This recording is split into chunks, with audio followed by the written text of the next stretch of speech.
What's up, everybody? We are back on the Quadcast. Jackie, how you doing today? I'm doing well. Can't complain. I'm in California, so. Yes. Well, for those that don't, by the time this episode comes out, there will have been a giant hurricane that has been occurring in parts of the world, right? So Jackie is not experiencing that. I'm not experiencing that. If you're in those areas, hopefully everybody's going to be, out of there and safe and everything. It's a crazy world going on right now, but Quadcast must go on.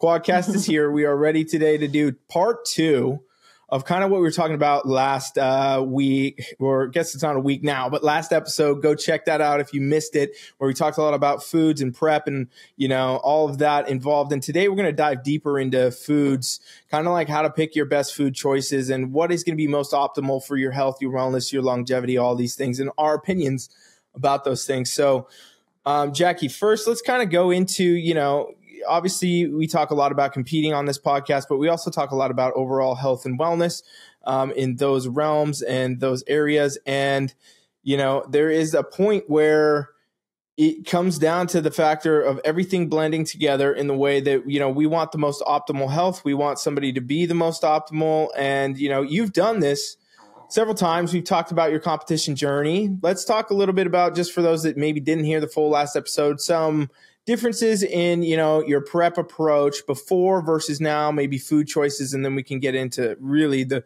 most optimal foods we think people should be having. Yeah, absolutely. So I've done preps many different ways, but one of them, I think the diet culture kind of sells you, is like low calorie. So I was just focused on a calorie target. Didn't matter if I was eating whole food or not. It was just like protein bars, a lot of processed, like a lot of sugar-free syrups and ketchups and things like that. Doesn't mean it's good for you. It just doesn't necessarily have a high calorie value. So I would eat that. And then lean turkey and what else? I can't even remember. It's so bad. It's so bad. Egg whites. I think we talked about that. Cartons of egg whites. And it sounds terrible, right?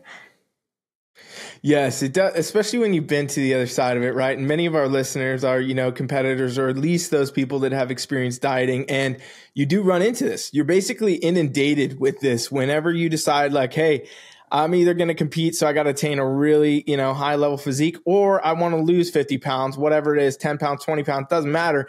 You got to change something, and you start looking, and then you're just getting hit with low calorie, low fat, low this is better for you. This is better. Oh, diet soda instead of regular soda, right? And it builds this kind of false reality in your head that those are actually just the things you need to do, when realistically we know there's far other things that you actually have to do. And also a lot of things that are, sold to you are just fake. They're just trickery. They're scams. They're marketing, right? I don't want to get crazy, but I might, because it's just out there. It's a lot, right? You see it on everything. It's almost like all food labels these days are talking about calories or fats or whatever, or protein as a trick to tell you this is what you should be eating. When realistically, these things do not end up serving you in the long haul. And, can you get lean eating whatever? Yes. I mean, can you lose weight eating whatever? Yes. You can do it a handful of times. You can do it every now and then. But what are we talking about? How is that most optimal for your health, right? I used to tell people, if you want to lose weight really fast, you could go cut your leg off and then weigh yourself, and you weigh a lot less on the scale, right? But is that the answer? Is that your answer? No, it's not really the best way to lose weight. And there's a lot of ways to lose weight that do end up not, serving you in the end, and especially do not give you the most ideal look for competition or anything else. So, Jackie, you have said, I think you said right before this, you did a prep where you were eating a lot of protein bars and other things like that. So what was that experience like when you were doing this? Because the protein bar is obviously one of those things that basically, I definitely went down the path in the beginning where I was like, oh, protein bars, this is awesome. You get to eat these all day and whatever. And really, it's crazy when you think about the macros, though, the proteins, the carbs, and the fats, even in comparison to almost candy bars and things, they're very similar, and they often contain a lot of crazy, wild ingredients that you probably don't want to eat. So you did that prep before. That was obviously some time ago. And what was that like? Yeah, I mean, I think that the biggest difference is the way you feel. So, I kind of felt like crap all the time. And I'm not saying protein bars are bad. Like even in Yeah. an a balanced diet approach where you're eating, say, 80% like whole food or single ingredient food, adding in some protein bars is not going to kill you. I like me like a little like froyo bar, frozen bar or something that has like good macros. It's not like 100% clean per se, but it's something that you can use that's low calorie. So there's room for low calorie things in your diet. I do, but I realized that like I had zero nutrients. And so I had zero energy to perform and do the things that I need to do. My mental clarity was off too. I always felt like kind of in a fog, just eating a ton of processed food and low calorie because it was so low fat as well, which is another thing we'll talk about, I'm sure, is like the importance of fat in your diet. But sometimes when you strip all the fats out of these foods, that's what makes them low calorie. So you have like low fat this, low fat cheese, low fat yogurt. But we really need those healthy fats. And so that's the marketing, right? That's the marketing. They're selling it to you for the total caloric intake, but not for necessarily what's in the food. And that's what really matters. Yeah. And, it goes along with the statement that I've said before is that just because you added protein to something doesn't automatically make it a good food, doesn't make it a healthy food, it's usually one of the worst choices, to be honest, right? Like there's that aisle in every store that is, all the fitness food, if you will. Nobody's ever in that aisle, but there's some crazy stuff when you go down there. It's like Frankenstein monsters being created in front of your eyes where, there's all sorts of different food that because they put protein in it, some kind of protein, who knows where it came from, who knows what animal or what plant or whatever it was that they used to put it in there, but now it's a good food for you. And realistically, it's not the case. And like you said, if you got a otherwise pretty good diet and you're meeting your nutritional needs, eat what you want. We always say that. We always say go for it, balance, whatever. But the point is, if you're not at that point, then you're definitely not, serving your body the best way you could from a perspective of building muscle, losing weight, burning body fat, having overall health and wellness, or just being, the best you can be for longevity in life. Because realistically, when you don't have those nutrition needs met, you're going to be having a hard time operating in any capacity. And obviously, we've talked about how, we changed your approach to nutrition in later preps. You started adding a lot of different foods, and that obviously served you for your best seasons leading into, what we're going to be doing next with our future competition goals. However, really anybody can apply those same types of measures on any type of diet, even if you don't want to compete, and you can get a lot better out of it, right? Because like Jackie's saying, if you don't feel good, this is why a lot of people don't like fitness, by the way, right? Like most of the world is not into the idea of fitness. Like for me and Jackie and everybody listening, you're probably like, oh no, that's all I think of. Like I think about that all day, every day. Not a day goes by that I don't think something about fitness, but most of the world doesn't do that. Most of the world says, oh, lifting weights, that sounds terrible. Dieting, that sounds terrible. I can't do that. That's miserable. I feel like garbage. I didn't feel good, right? Because they're in a false reality of, being artificially filled up with all these crazy foods and everything else to the point where you think that you're doing something good for yourself by saying, oh, well, I went for the lower fat option today, so that's good for me. Maybe I'll lose some weight. And you're ignoring, all the other variables. And that's exactly what the big food industry wants to do. And maybe they'll cancel me for this, but like they do want that. They love that. They want you buying the cheap, easy food for them to make that they can stamp low fat on, or keto, or, low carb, or whatever, or plant-based. And then you go buy it and you keep buying, you keep eating, and you keep getting nowhere. And that's why you're doing it, right? So that's the crazy thing, folks. You got to really pay attention to what's out there and learn, what type of foods are best for you. So Jackie, let's talk a little bit more about those specific foods now. What is the first step when let's say somebody literally asked you this, they just came straight to you and said, hey, Jackie, I listen to your guys' podcast. I want an idea of like, what should I look for then when I go to the store? Because, you go in the store and there's thousands of items. What should you be looking at to kind of narrow yourself down for the most optimal choices for your health? Oh, we might need to do like a grocery haul or something, huh? So when I go into the store, I first shop the meat department because building your diet around protein is really important, but you want real protein, not the protein stuff that they put inside the protein powder. Exactly, animal protein. So I will shop the butcher shop area. I'm looking for a grass-fed beef. That's the first thing on your diet. And the reason being is because it's so nutrient dense. You're going to get basically all the amino acids you need in your body from beef. Okay. You can do ground beef, you can do steak, you can do any variety of like cow. So I'm looking for like a grass-fed beef. That's really important to me, what they're fed as well. We were talking about this off camera, but like sourcing your proteins really well. So I'm looking for beef. I'm looking for, organic pasture-raised chicken. I'm looking for, it seems so normal to me now just to like spout it off, but I would have never known this. I just want to say that too, if I hadn't done my own research and figured out like what's actually healthy for me, not what diet culture taught me. So, no shame if you don't know. And then, I would do like pasture raised eggs. So I'm onto the eggs and the dairy. I'm picking up grass-fed butter, huge tubs of butter. Butter's like so underrated, but it's got so many nutrients in it as well. I mean, think about the protein from the cow, right? And most people can handle butter that can't handle, say, like milk or cheese. They can still handle butter. So you're cooking it and reducing it down and using it into your food as well. So that's those are my heavy hitters. And I know that's like probably not what you're shopping if you want to go on a diet, right? You're probably shopping like what we were saying before. I'm not going to say the name brands, but you're probably shopping some of those things and looking for the low fat, low carb, low calorie options when in fact you should be getting your grass-fed beef. Yeah. Or like, even just the diety versions of the food you're talking about, right? Like a super lean chicken breast or, egg whites, these types of things that people inherently think these are better.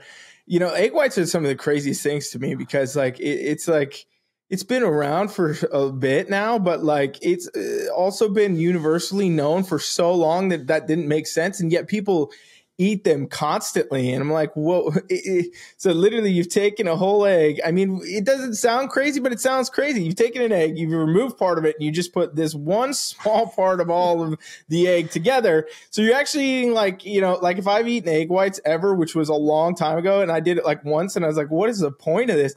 I would have had like a full, that giant carton of it. And it's like, it's literally like 60 egg whites, right? And I'm like, what? So you just ate 60 eggs at once, part of them, and you think that this is a normal thing? Like, it's kind of crazy when you think about it, and it contains nothing else, but it's got the protein, right? Because again, protein, those people that, protein is very important, super foundational for every goal that you have. But like, it's one of those things that get marketed to you again, that you think that everything that has protein is better. So if an egg white is only protein, then it's a great food. And again, the companies, the food industry, they love that because they're like, oh, these people are eating just pieces of eggs. Well, load them up. Let's give them all that we got, whatever we can do. I don't care where it comes from. They're only having the whites, right? So again, it's one of those things where you can get easily lost in the store going down this train of whatever.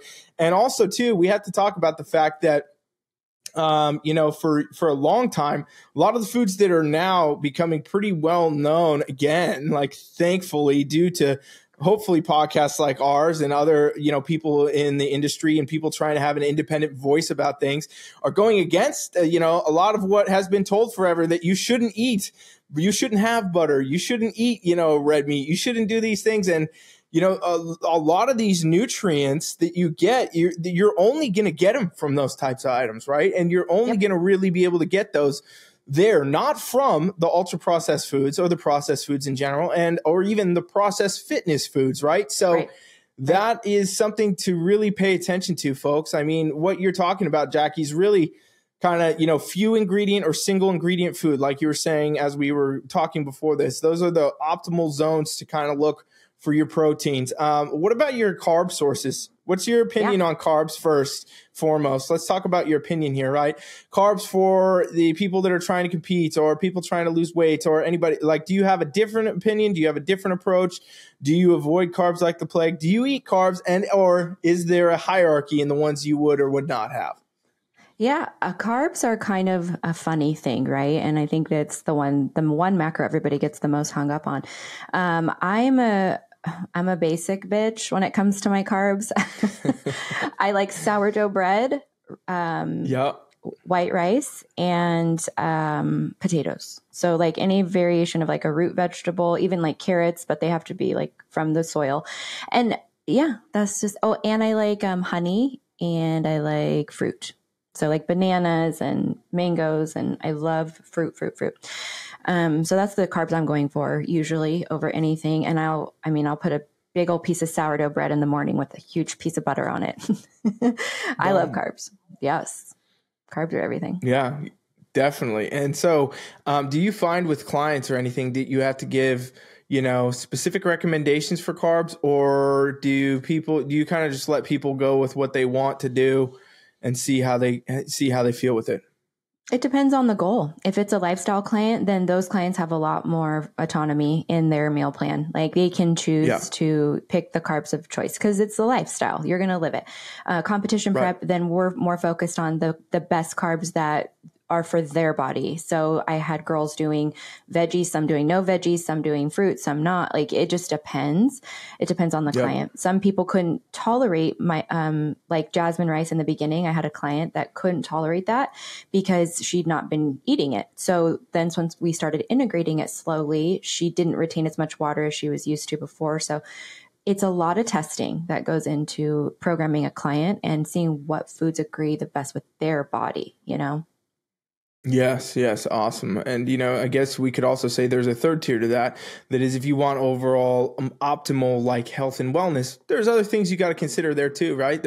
Everybody's different. Everybody's in their own journey. You got to know where people are at. You got to know where yourself is at. You listeners out here, right? You got to know where you're at. Like, what is your goal? Are you trying to lose 5-10 pounds and call it good? And, that's it. Are you trying to like, hey, I got health issues. I want to correct those. You trying to compete. You trying to be an athlete, whatever it is, you have to really know where you're at and then understand there's going to be a difference of what you got to do to get there, as well as what, is going to fit within your life. Cause you can put all the most optimal things on a paper, right? Like if you went and you listen to some of the stuff that's out there in the world today, like, oh, you have to do this every morning. You got to do this by 8 p.m. You got to do this at noon. You got to do that. And you can't lift this way. You can't work out that way. You got to jump in cold water and heat yourself up to, a desert degree. And if you don't do this in a day, then you're going to, have a problem. Well, you can put all that on paper, but if you can't make that fit in your life, it doesn't really matter. And that's really what it comes down to with diet too. You got to know like, hey, there's certain things that I want to have in there. May not be most optimal, but I'm going to do it from time to time. And hey, that's cool. It's your own life, your own choices. You get to do that. We just want to give you guys insight and, hopefully opinions and ideas that you can take with yourself to realize if you are not feeling most optimal, then there's probably things to correct, and that's what I always say is because like, who am I to tell you, hey, this carb is better than that one, or this meat is better than that one, if you are supposedly feeling great doing what you're doing, right? Like neglect everything that I say then and go about your day if you feel 100% optimal. But if you don't, if you're one of the people that go on a diet and you hate every single day of it, every time you see the treadmill or, the weight that you got to go lift, you go, and you get just like defeated, or you're on prep and you wake up every day miserable, you're yelling at your family, you're snapping everywhere you go, you almost lost your damn job, right? Because you're dieting, you might be doing something wrong. So, revisit those thoughts and ideas.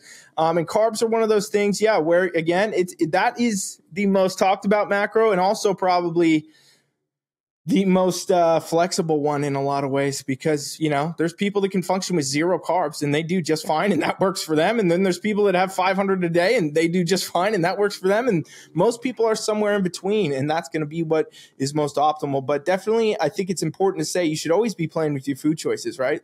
Like you could even do the opposite. Go try Jackie's protein bar prep, everybody, if you really want to find out what these foods are doing to you. And then alternatively, go try what she's talking about and see which one you feel best with. If you're thinking that, oh no, there's no way these protein bars, these shakes, or my protein Cheetos are messing me up.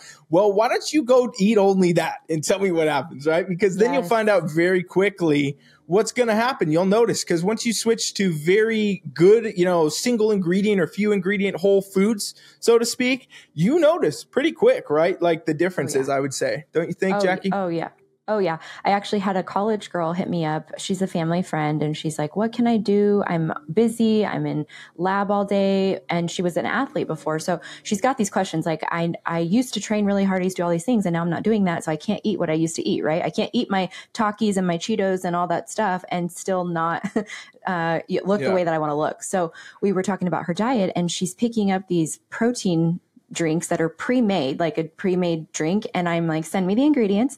So she sends me the ingredients and I'm like, honey, this is not nutritious. So we have to rebuild people's framework to like understand just because it says protein doesn't mean that it's healthy for you. Doesn't mean it's good for you.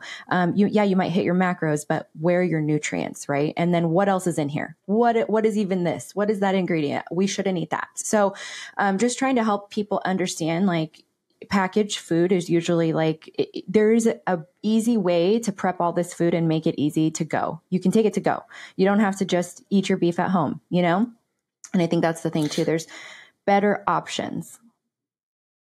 100%. And the thing I want to say too is, if you're listening to this, you're like, oh man, this is my whole diet. They're really beating me up. It is not your fault, right? Like everybody has made less than optimal food choices because we've been engineered our entire existence as human beings to do so. And still to this day, right? Like it takes a lot of people, like Jaci's talking about, a lot of trial and error. And that's what we do with clients to fast track them. But most of us just have to figure it out the hard way, or, God forbid, get a serious health issue that now you go to the doctor and they're like, you got to get this out of your diet or you're done. That's it. Like, so again, the people that I find change the most in the fitness industry, pretty much everybody in the fitness industry is one of those two things. They either had like some serious health issue that they had to eventually correct. So they had to start working out, had to start walking, had to change their diet, whatever. And now they're involved in, like, those people are, they're never going to change, right? Like I find that constantly, that's the funny thing. We talk about dieting like it's so hard and like it's such a big deal and all these things. But if, somebody's got a diet to stay alive, they don't talk about it. They're not complaining on Instagram. They're not posting, I had to do cardio today to lose weight. They're not doing that because this is what you need to do at that point. And most of us have the luxury of being like, oh yeah, I want to do a bodybuilding show, so I want to get lean, otherwise, it just gets silly at some point. But the same thing comes with food choices. If you're not feeling optimal, you want to figure these things out. And really the only way you do is by expanding your knowledge. You always should be learning. You should always be absorbing things like a sponge. I used to say that all the time. Like, take even dumb ideas into your head. And there's a lot of them. It's not that hard. All you on Instagram, your head's getting full of terrible ideas all day. Great. Take them all in there. And you know what? Experiment, try it, see what works. And you'll find very quickly the things that actually do work are the simplest of things that we're talking about, right? Like what you hear Jaci's food choices and you're probably like, what? This doesn't make any sense. There's no secret protein pill. There's no secret, diet powder. There's nothing in the back of the supplement store that you ask, Rob who works there where he can get it from, no, we're talking about whole basic foods, you guys, things that are fundamental that human beings have eaten since we've existed. And, we've gotten away from because now we make foods. We just engineer foods. We create foods. We decided that we can do better, than what nature has done and said, hey, we'll put protein on it. We'll put this and that on it. So if you're lost and you're like, wow, this is crazy. These ideas are blowing my mind. Well, it's a lot easier than you think when you kind of open your eyes to the fact that there's a machine behind the food you eat. There's somebody getting paid. There's a lot of people getting paid and they want to get paid a lot of money to do it. So again, I don't want to start sounding crazy. It'd be very easy for me to go crazy on this and talk for 7 hours. But again, you want to start working those things in. Jaci, let's talk a little bit about fats. Obviously, you talked about butter and stuff. What are your main sources of fats and or ones that you would suggest to people? Fats. Fats are my favorite macro because I have new growth in my hair now just from upping my fats. Just getting my health back is everything, and I just want to say to you, for 5 years of dieting and fitness lifestyle, I didn't know this stuff. So this is a discovery. This takes time. And like you said, you sometimes have to hit a wall for you to figure out this isn't working. And I shouldn't feel like this all the time. And I shouldn't always have to diet again to get back to the baseline. So helping myself get healthy is the best gift I could give myself. With that being said, fats are everything for your health, your hormones, your vitality, especially if you're a female, and especially if you're a female who ovulates. So there's a lot that goes into it. I like butter. I like coconut of all kinds, like coconut milk, coconut oil. Avocados are my favorite. And what else? I'm not a nut buttery person anymore. I used to really like nut butters, but then I found out that seed oils are really bad for you. So I'm staying away from all those butter things that are not butter. I just use real butter. And I'm trying to think of I love cheese. Cheese is a big one for me. Like I could eat a brick of cheese. Yeah, I've done it. I've done that. That's good stuff. It's a whole meal. It's like a whole meal with cheese and like fruit and honey. Oh my God, stop. It's just, that's exactly it. And the funny thing is you have less fat ideas, but that also makes perfect sense to me, right? Because again, you know how much added fat is in this stuff, you guys? Like, even if you want to just learn something about how the food industry works, okay, go to all the aisles that contain no single ingredient things that we're talking about, right? Which is most of the store. Go walk through any of them and just pick up any food that you even don't normally buy, whatever. Grab any food and look at the label, and you're going to see probably like 10, maybe 15, 20, sometimes more ingredients in there. And there could be 4 or 5 different oils that who knows where they came from, what they're made of, right? Like, I've seen things that there's companies now putting their own invented names for whatever's in their food.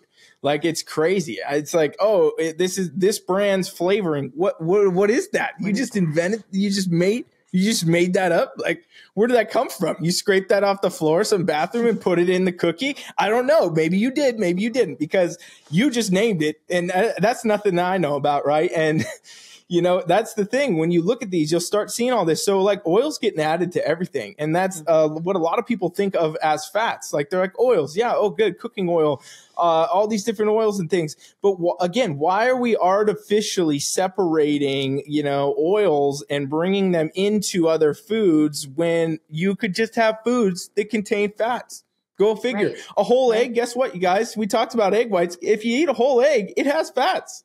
It has good, healthy for you fats. And, meat, when you eat meat that is like not just the lean engineered kind of, meats, well, guess what? They have fats, right? And so you start to go down this thing of realizing you don't need to go out of your way to like, oh, well, I'm eating a piece of sourdough, so I need 78 tablespoons of peanut butter on that thing to add fats to it. You don't need that, right? Like, what are you doing? Put some butter on it, if anything, or, just freaking eat things that contain fat. You don't have to worry about that fat goal as much, because, I mean, it's almost like nature. It's almost like there's something to it that these things, they come together in the way they're supposed to be eaten, right? And these carbs, like natural carb sources, if you will, usually don't contain fats or proteins even, right? Like a piece of fruit, you're not getting no fat out. If you bit into a mango or something and a bunch of oil fell out of it, you would never eat a mango again, folks, okay? Right. This is not how nature works. So it's almost like we're engineering what is supposed to be, ancestrally even appropriate type of diet. And that's what gives you the best health and the best function and the best even bodybuilding physique and the best, weight loss or whatever. And you know what? Just even maybe the way you feel will be so much dramatically better that it changes your life. And that's the crazy thing, because people don't pay attention to all the little ingredients and all the additives and all the preservatives and everything else that's in their quote unquote food. And you oftentimes don't realize a lot of the ailments you just deal with are coming from those things. And, God. Nobody's warning you. Can I just say like so much on that, because it's really like we're having to fortify all the food and add in nutrients and add in protein and add in minerals.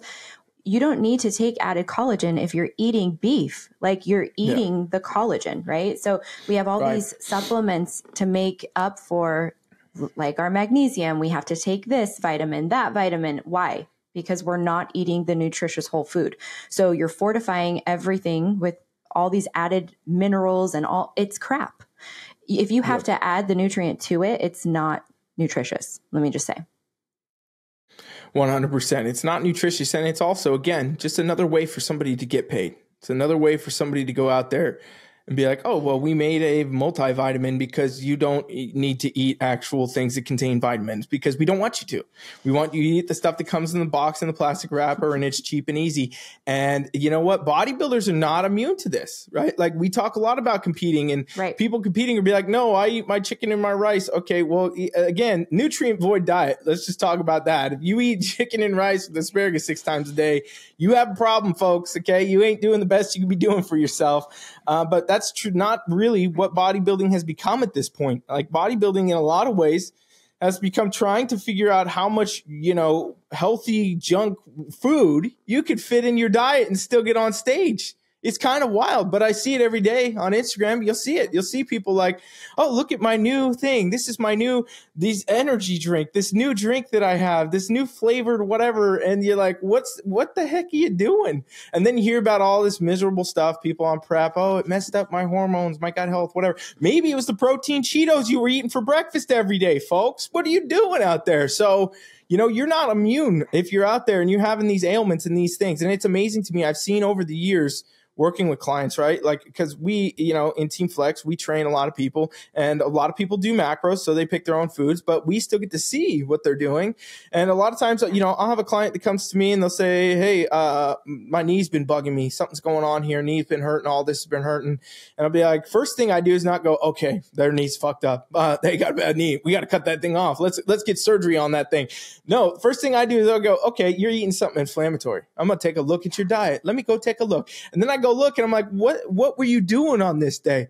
I'm seeing a whole day allotted for 3 crumble cookies and nothing else. And that was Saturday. And then you did your leg day and now your knee's hurting. And you want to tell me that it's the damn Bulgarian split squat you got going? No, it's not. Okay.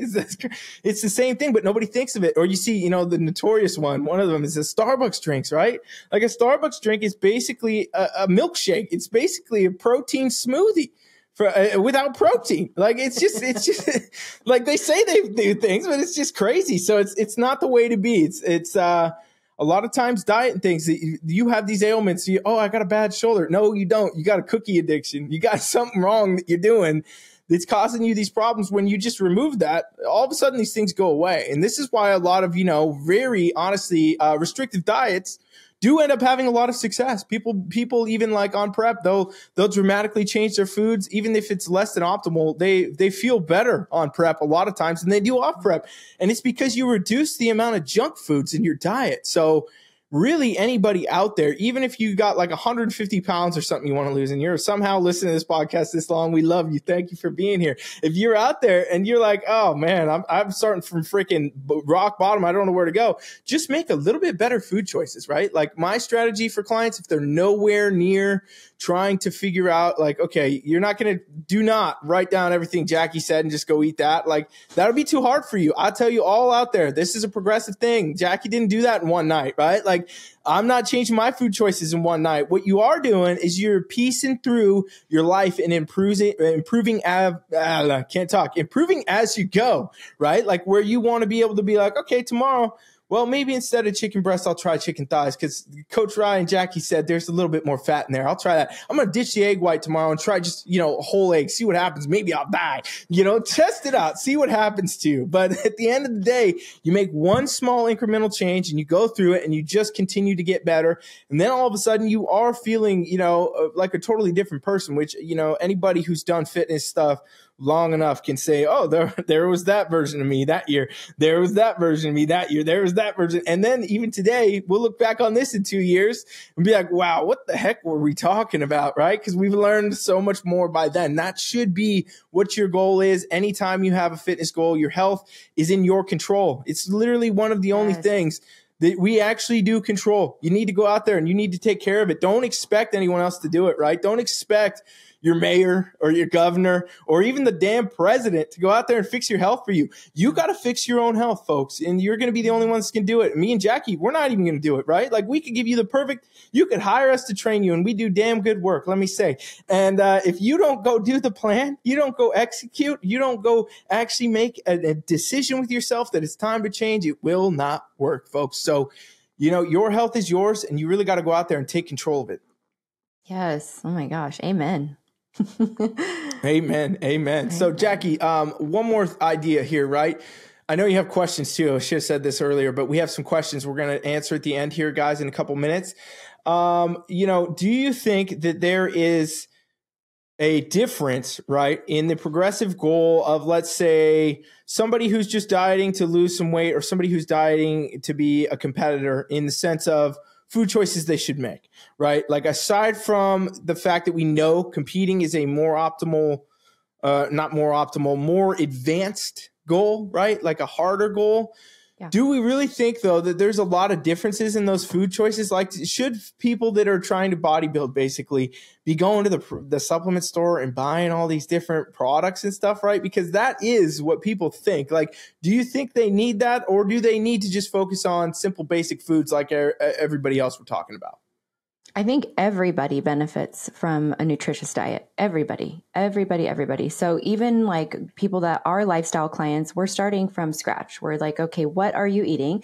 Taking inventory. And then, like you said, there's inflammatory foods. There's things that are causing you. If you are overweight or obese, in that obese category, it's even more important for you to get your diet in check than somebody who's been eating chicken, rice, and asparagus ad nauseum for years. Those people have a different problem, and we need to work on that differently. But the people that are sick and metabolically unwell, those people need my help just as much. They need our help just as much. So if not even more and more urgent. So let's get to the root of it. Let's figure out what you're eating, why it's causing you this, what you're feeling. It's like dissecting the whole person. So I do think it's more important for people who are metabolically unwell to get well first and then build your diet from that. Decide. There's going to be foods that work for you and don't work for you forever, So it's really just kind of getting to the root of it, though. Yep, exactly. Go through it, trial and error, you guys, and figure it out. And if you're having a hard time, figuring out what inflammatory foods are for you, I mean, really, there's a hit list. We could sit here and we could say, oh, look out for this, look out for preservatives, look out for added sugars, look out for all these weird chemicals that you can't pronounce and read or even write or type or whatever. But the real truth becomes, when you take out certain things to your diet, almost an elimination diet, when you say, okay, I'm going to try to eat single ingredients or few ingredient foods for a little bit, you really pretty easily can figure out what things are actually causing you inflammation, right? Because then you say, all right, I'm going to take protein bars out this week because Jackie and Ryan, they told me no good on the protein bars. So I'm going to pull those out, and then, I'm going to eat whatever, and I'll try to add one in the following week. And a lot of times you'll do that and you will notice something that has happened. You'll be like, oh, actually, I ate that protein bar and now my stomach feels weird, or I have gas, my shoulder. Right? Yes, yeah. Or it feels like I ate Taco Bell or what, right? Like, people make jokes about these things, but these are true issues with the foods you're making. You will notice stuff like that. So you can pretty much easily figure out what's going on with yourself by just doing a little trial and error and experimenting with it and seeing what works for you. But, as a cheat sheet, single or few ingredient foods are going to be much less likely to cause you any problems anytime. Yeah. Like, that's just the way it works.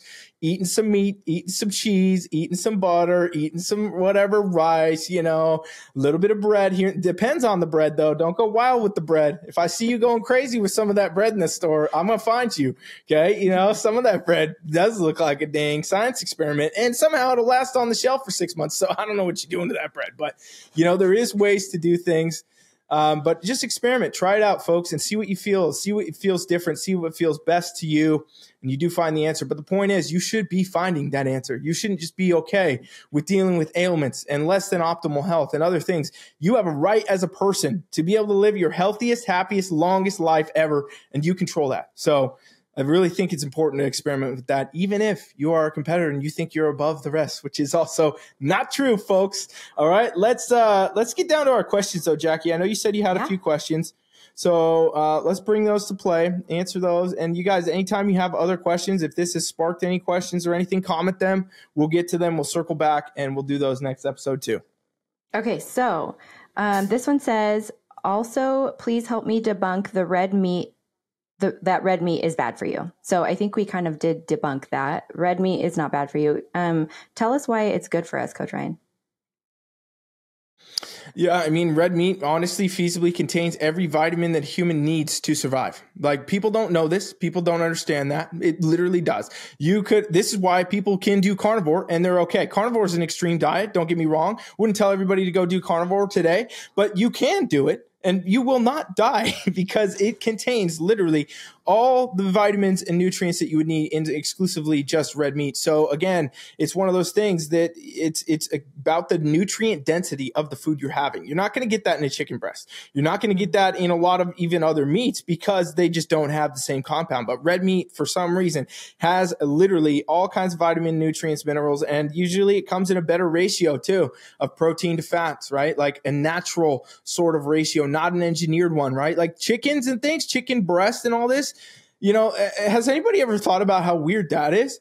Nobody ever talks about this, but like you're eating just the breast of a chicken, right? Because like if we were in our ancestral world, like back in the day, right, and we got to eat something today, and we got to go out and find something, and you take the chicken, you're like, just get the breast, just only the breast. We're going to leave the rest. We're not eating that. That would never happen, right? Which is, again, why chicken breast is lean, but the thighs have fat and things like that, because you would have eaten pretty much the whole damn bird at that point. But again, we engineered it to be unnatural in that sense. And red meat has, good fats in it. It has everything in it. It's got good protein. It's in a ratio that is natural. And again, it contains all the vitamins you really need to be able to live. And it's just more nutrient dense. And I mean, you won't find a single person, even if you're like doing great with your protein, you're doing great with this and that, but it's egg whites and it's chicken and everything else. And you say, hey, go eat a damn steak, that they don't feel dramatically different, dramatically better. I see it all the time. I put steak on meal plans for my bikini competitors and my wellness competitors. And I'm like, wow, I've totally been sleeping on red meat. I'm like, yeah, you literally have for your whole life. And now, then they think they're going to run for president or something because they feel so good after just eating a steak. So I tell you what, a steak, any type of red meat, that's me. I'm on it. But I'm a steak girly, and I always have eaten red meat. Burgers, I just love it. Yeah, it's so good. Yeah, so good. Okay. How much time is needed to compete in wellness, and where do you coach? I coach right here, girl. What do you think, Coach? How much time is needed to compete in wellness? I guess maybe like it depends where somebody's starting from. Yeah. Right. So yeah, if you got 100 pounds to lose or something, or 50 or whatever, because people do this, right? Like everybody's like, oh, that's crazy that you say. No, people do this. People do lose a lot of weight and go on to compete, and they do it successfully. I mean, it's a very high tier goal for people. And, we're starting with most of the world at this point being very overweight. So pretty much the future of bodybuilding is going to be a lot of people that started that way. So realistically, the truth is it depends where you're at and what you got to do. A lot of people either need to lose weight first and then start building muscle, in the sense, or maybe you're the opposite. It's very rare these days. It's not as often, I don't think, that we have somebody who's like severely underweight and has a lot of muscle to build. It does happen, but it's not as common anymore. It's definitely not as common as somebody being like, okay, well, you have 30 pounds to lose first, so we're going to work on that. And, so it depends. You have to know where you're at, what's your journey and what you're going to do and how much time that's going to take to build a significant amount of muscle for wellness. Either way, I would say it's a minimum 6 months to a year, like for anybody. That's where you're starting. I mean, if you're starting from absolute zero, it's going to be years. Be ready, okay? Like if you're starting from there or you got 100 pounds to lose, okay, a couple years. Be ready for that. Most people cannot just jump into a wellness competition, especially where it's become now, right? Like a lot of people can do bikini much faster because bikini is, it's muscular and it's got the shape and it's got all that, but wellness has a lot more muscle, okay? So, you need more time to build. You'll spend most of your time building as a wellness competitor and the other time spending on figuring out how to get conditioned for stage. But really, that's it. I mean, it's going to be, 6 months to a year minimum for most people building. And then you're going to talk about 12, 16 week prep to diet in, preserve your muscle, and be ready for a show. So if you're not ready to do that, then don't even do it. Okay. Like that's because at this point, that's what wellness takes. Anybody can compete. Don't get me wrong. Go to stage with whatever you want. I'm all for that. I'm not one of those people that say you shouldn't compete, until you look like Issa or whatever. Like go to stage whenever you feel like it. But if you want to be as good as you could be and have put in, the best effort and have a good shot at winning or doing whatever else, then you're going to want to take your time. And that's really the whole secret of bodybuilding is it's not about the stage. It's about, being off stage and working with with your body and your mind every day to figure out how to make it better for a long period of time. And then, you know, you go put it on stage occasionally every now and then, win some shit and go home. But really the true reward of bodybuilding is the hard work. So if you hear that, you know, like if I had somebody tell me, hey, you got 2 years of work to do on something, Ryan, and at the end of it, you're going to get this, I'd be like, fuck yeah, are you kidding me? That's great. Now I got something to focus on for 2 years. Every day I get to be excited for something I'm going to achieve, you know, but most people don't think that way. They think they can Amazon Prime themselves a wellness physique, and you ain't going to do it, folks. So get ready and prepare to build some muscle. And that's really where it's going to be. It'll be different for everyone. Coach Ryan with the facts. Okay. How slowly should you increase your calories in a reverse, and by how much? I have my opinion on this one. Yeah, go ahead. So I was going to say, I like what I've been doing is taking the girls back to maintenance pretty quickly. So because we do meal plans into show, it was really easy to revert back to like a 2-week out meal plan. So it's kind of like, okay, we're going to go back to about 2-3 weeks out from the show. And that's about the optimal calories where they were kind of maintaining and not like depleting and all that. I like to get them right back there just because for their health. Right. And my girls are all natural. So it's a completely different way. I know everybody has a different way, but for me, that's what works. And that's what worked for me personally on my body the quickest. It's like, if I'm starving and hungry, I feel that I'm going to be more likely to go towards things that are not good for me. So just getting my calories back up, getting the fats back up quickly, like get back to my beef instead of the chicken that I was eating, you know, a couple weeks out or whatnot, tends to serve me better. Yep. Cool. And, my answer is going to be what it always is, which is it's different for everybody where you got to be, you know, you got to understand. I mean, somebody who's prepped for, let's say they did a really long prep, 20 weeks plus or something like that. They had a lot of weight to lose or whatever, or they canceled their show prep in the middle and decided to push it out another 3 months or whatever it was. Somebody who's been dieting a lot longer is going to need a different approach than somebody who did a 12-week prep and then needs different, right? Also depends where you put the calories. Some people you can prep to a point where it's not even a deficit in some ways, right? Like I've had clients go to stage eating 3,000 calories a day that are women that weigh 115 pounds. So, you know, in those realms, not much of a reverse to do because you've been reversed. You stayed reversed. You're eating far above where you need to be anyway at that point. But sometimes, you know, you got to push calories harder. You got to push things further. Everybody's in a different spot. Everybody has a different muscle composition. And so if you've done that, then there's a different approach you have to take with that too. So, you know, a lot of what Jackie's saying where she could just divert back to a 2-week out kind of plan and go from there is because of the way she prepped her girls in the first place, right? Like that's the real true answer. Yeah. Because if you haven't put yourself down into the death zones, so to speak, we could call it, then you don't have a reason to climb out of them as bad. And then you don't have any of the negative effects that will occur. However, most of the coaching industry, and so I have to answer it from this perspective, is doing the death diet, the, you know, 500 calories a day with 2 hours of cardio with all this. So you're sub-negative thousands of calories every single day of your life. You will, you know, in my opinion, you would have a problem just adding a bunch of calories back right away, right? Because what's going to end up happening is you will just rebound weight due to the fact you literally put your body and your mind into starvation mode so much that it's going to hold on to literally every single thing that you would ever eat. So first step, do not do that. You got a coach that's telling you to do that, ditch them. Come hang out with us. We'll give you a free month. Okay. Hit me in the DMs, folks. I'll give you a free month. If you got that's happening to you, come on, let's go. We'll help you because, you know, avoid that. And if you're in that spot, we can help you too. But usually when I have somebody like that, who's been severely dieted, over cardioed, whatever, I got to do it very incrementally. It's very slow. It's a very slow process to be like, okay, well, you were down really, really low. And like you will literally gain weight like crazy. And the metabolism will stay slow at that point. If you've done metabolic damage, your metabolism will stay like you're eating 500 calories. But if you go to 2000, now you're just in a mega surplus and you're gaining 5-6 pounds every 3 days, which is nobody wants to do that. Because again, you get to the opposite side of the spectrum almost, right? Because then you can get to like the very overweight, even into the obese zone eventually very quickly by just rebounding weight. And this is what bodybuilders do. Like if you're hearing this and this sounds crazy, this is what happens. It's not uncommon. I see, you know, girls on Instagram, especially dudes, like dudes are worse. They'll gain 30, 50 pounds post-competition like it's nothing. Eating good. Oh, yeah? Are you? Well, how's your heart health doing, dude? Like, what's going on there?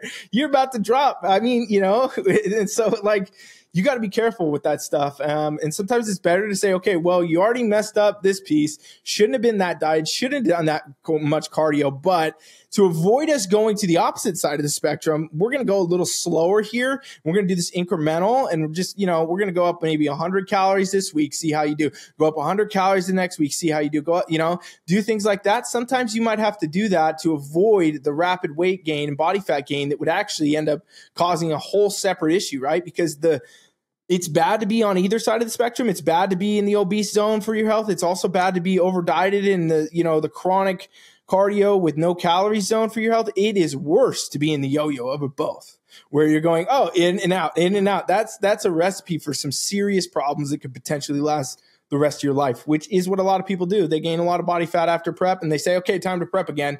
Better go to it. And then they go do that and they do it again. And eventually, bad news bears, folks, don't do it. Yeah, that yo-yo will get you. It really will. I do think that's why, though, because the girls were in such a good place with their health, and we were focused on specifically maintaining their health throughout their prep. And so I think that's why they didn't have a rebound, and myself included. It was a different 100%. Approach.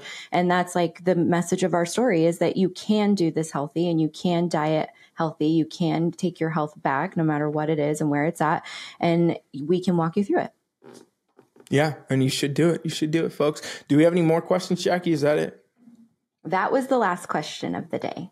Okay, cool. Well, you guys, we appreciate you listening. We seriously are so thankful that you are here. And if you hung out all the way, because it looks like we're at like 50 something minutes here. Seriously, you're a superstar. Take one thing and go just try it this week, one food swap, one different idea. You don't have to go change your whole life around. I would not even tell you to do that. Just try one thing you learned here today and see if it does anything for you. And if it does, great. If it doesn't, great. Come tell me and I'll laugh about it with you. Be like, Coach, I tried that whole egg shit. It was terrible. I'll be like, great. You know what? Egg whites for dinner. Go eat it then. That's something, because like literally just try it though. You'll never learn unless you try. And most of you may not ever, there's so many things that people can discover about themselves that they never even consider are possible just because they don't even try. So just go give it a shot, see what's out there, see what you can do. And you guys, we're all about the questions. We're all about, everything. So drop some questions. And if you really want to be like, a part of our friend circle, our small group of friends, our Team Flex circle of friends, share this, okay? Just go share it. Share it to one person. You know somebody that competes, or you definitely know somebody that diets. Send them this podcast. Be like, hey, check these two psycho people out. They're crazy, but you know what? Maybe they're onto something. And that's really helpful to us in every way. And we just appreciate you guys listening.